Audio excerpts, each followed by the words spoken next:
Good afternoon, this is Carol Mang. Here's the news at 6 o'clock. The MTR says a train bound for Meifu hit the buffers leaving Liking Station. It reportedly happened at around 6 p.m. A number of passengers are injured. The MTR says the train was traveling at low speed at the time. The Chunwan line has suspended services. It added to a day of drama on Kowloon side, where thousands of mass protesters took to the street against the anti-mask law. Cherry Chen has more. Protests also broke out on multiple locations on Hong Kong Island. Sources said the police arrested 13 yesterday. That's the first day since the new anti-mask law took effect. Most of the people arrested were allegedly involved in other crimes such as illegal assembly. Andy Wong reports. The High Court again refused to grant an interim injunction against the mask ban. This time, the application was filed by 24 Pan-Democrats, challenging the constitutionality of both the mask ban and the emergency regulation ordinance itself. The High Court agreed to set an expedited hearing to decide whether to allow the judicial review. Jimmy Choi has more. The government said other than the anti-mask law, there aren't any other timely measures to resolve the current threats to public safety.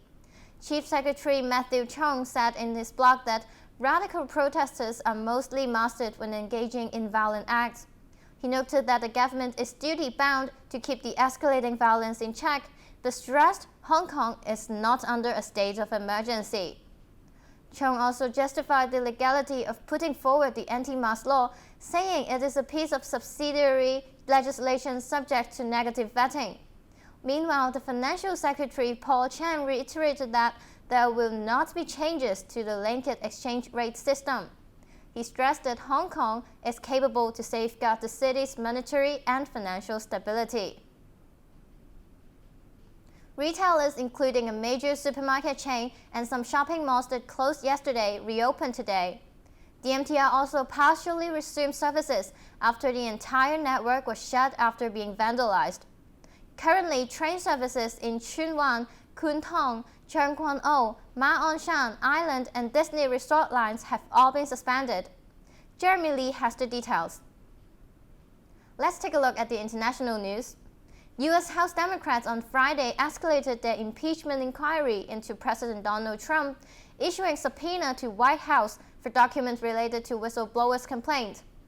They also requested Ukraine-related documents from Vice President Mike Pence.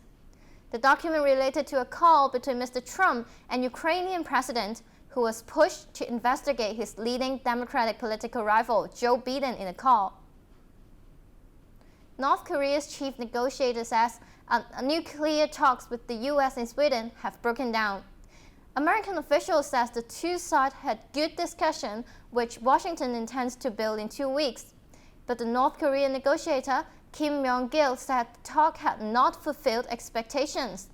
He said that the negotiations broke down entirely because the U.S. had not discarded its old stand and attitude.